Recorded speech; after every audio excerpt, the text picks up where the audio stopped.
नमस्कार दोस्तों, हमारा यूट्यूब चैनल एल के टेक में आपका स्वागत है। आज हम कक्षा 10 के लिए फिजिक्स का ऑब्जेक्टिव क्वेश्चन लेके आए हैं, जो कि चैप्टर 1 का है। चैप्टर 1 है प्रकाश का परावर्तन अपवर्तन। तो उसका हम ऑब्जेक्टिव क्वेश्चन लेकर आए हैं। तो आप हमारे चैनल पर नए हैं तो मेरे चैनल को सब्सक्राइब और इस वीडियो को लाइक ज़रूर कर दीजिएगा। तो आइए देखते हैं आज का पहला प्रश्न। आज का पहला प्रश्न है, दाढ़ी बनाने में किस प्रकार के दर्पण का उपयोग किया जाता है। तो दाढ़ी बनाने में किस प्रकार के दर्पण का उपयोग किया जाता है, तो अवतल दर्पण।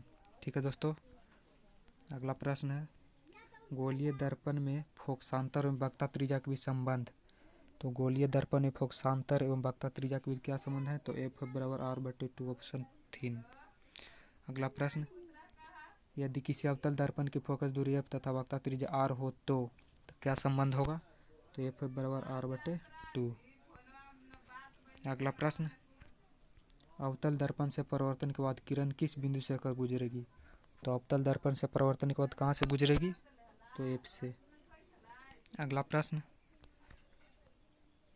किसी दर्पण से वस्तु को कहीं भी रखने से वस्तु के बराबर आकार का सीधा प्रतिबिंब बनता है, तो दर्पण कौन सा होगा, तो कौन सा दर्पण होगा, तो समतल दर्पण।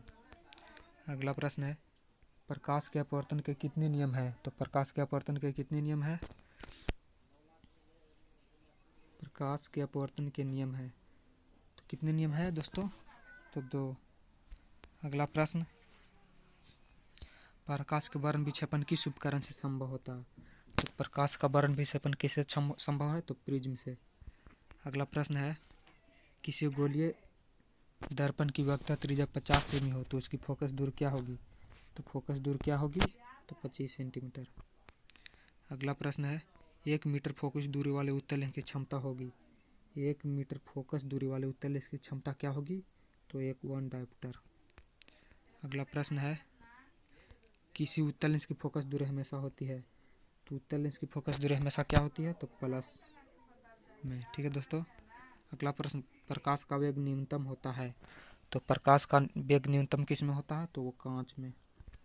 अगला प्रश्न, निम्न में से कौन सा पदार्थ लेंस बनाने के लिए प्रयुक्त नहीं किया जाता है। तो लेंस बनाने के लिए कौन सा पदार्थ उपयोग नहीं किया जाता है, तो मिट्टी। ठीक है दोस्तों। अगला प्रश्न, काल्पनिक प्रतिबिंब होता है। तो काल्पनिक प्रतिबिंब क्या होता है, सीधा होता है। अगला प्रश्न, किस दर्पण से हमेशा वस्तु से छोटा प्रतिबिंब प्राप्त होता है। तो किस दर्पण से हमेशा वस्तु से छोटा प्रतिबिंब प्राप्त होता है, तो उत्तल दर्पण से। अगला प्रश्न, 4D क्षमता वाले अवतल लेंस की फोकस दूरी होगी, क्या होगी, तो 25 सेंटीमीटर। अगला प्रश्न है, किसी उत्तल लेंस का फोकसांतर 50 सेमी है तो उसकी क्षमता क्या होगी, तो +2 डायोप्टर। अगला प्रश्न, किस दर्पण से वस्तु का बड़ा प्रतिबिंब बनता है। तो वस्तु का बड़ा प्रतिबिंब किस दर्पण से बनता है, तो अवतल दर्पण। ठीक है दोस्तों। अगला प्रश्न है, 2 डायोप्टर क्षमता वाले लेंस का फोकसांतर क्या होगा।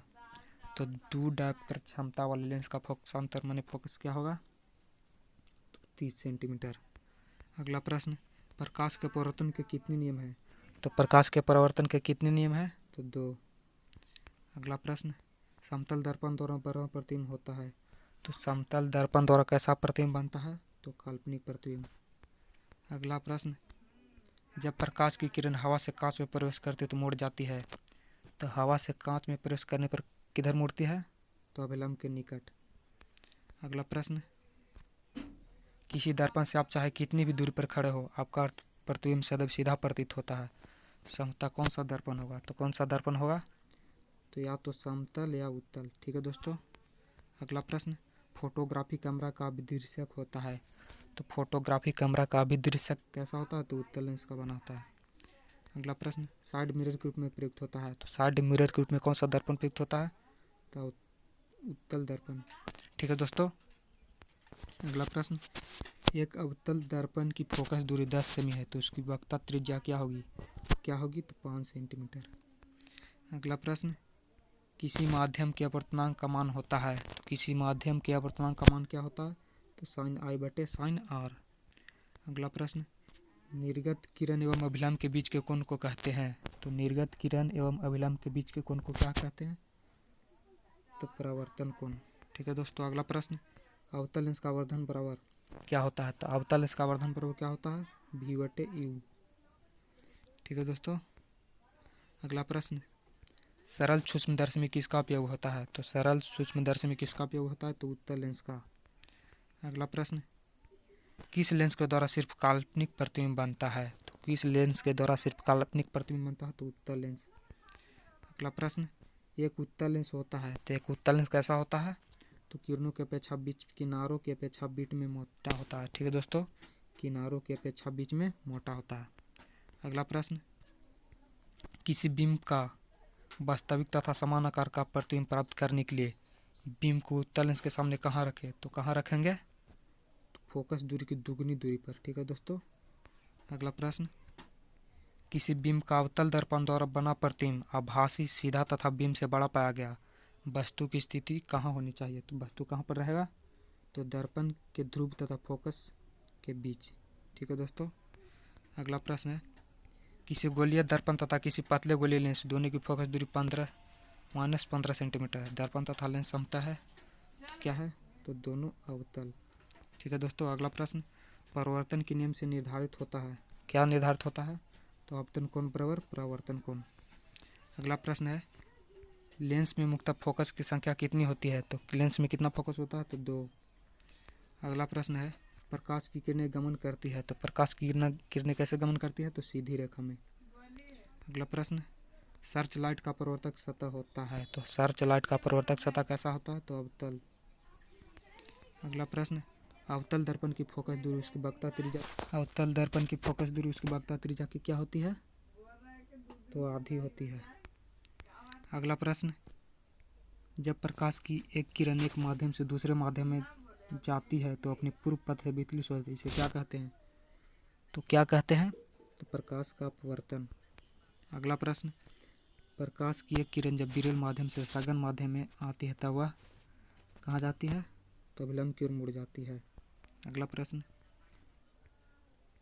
जब प्रकाश की एक किरण दो माध्यमों को अलग करने वाली सतह पर लंबवत पड़ती है तो वह, जब प्रकाश की एक किरण दो माध्यमों को अलग करने वाली सतह पर लंबवत पड़ती है तो वह क्या होती है, तो बिना मुड़े सीधी निकल जाती है। ठीक है दोस्तों, अगला प्रश्न, पानी से भरी बाल्टी की गहराई कम मालूम पड़ने का क्या कारण है, तो क्या कारण है, तो प्रकाश का अपवर्तन। अगला प्रश्न, जब प्रकाश एक माध्यम से दूसरे माध्यम में जाता है तब अपवर्तन होता है, प्रकाश की चाल में परिवर्तन होने के कारण। अगला प्रश्न, सघन माध्यम से विरल माध्यम प्रवेश करने पर आपतन कोण तथा अपवर्तन कोण में क्या संबंध रहता है, तो क्या संबंध रहता है, तो अपवर्तन कोण बड़ा हो जाता है। अगला प्रश्न, जब प्रकाश की किरण हवा से कांच के प्रिज्म में अपवर्तक सतह से होकर प्रवेश करते हुए दूसरी अपवर्तक सतह से होकर बाहर निकलती है तब वह मुड़ जाती है, किधर मुड़ जाती है, तो प्रिज्म के आधार की ओर मुड़ जाती है। ठीक है दोस्तों।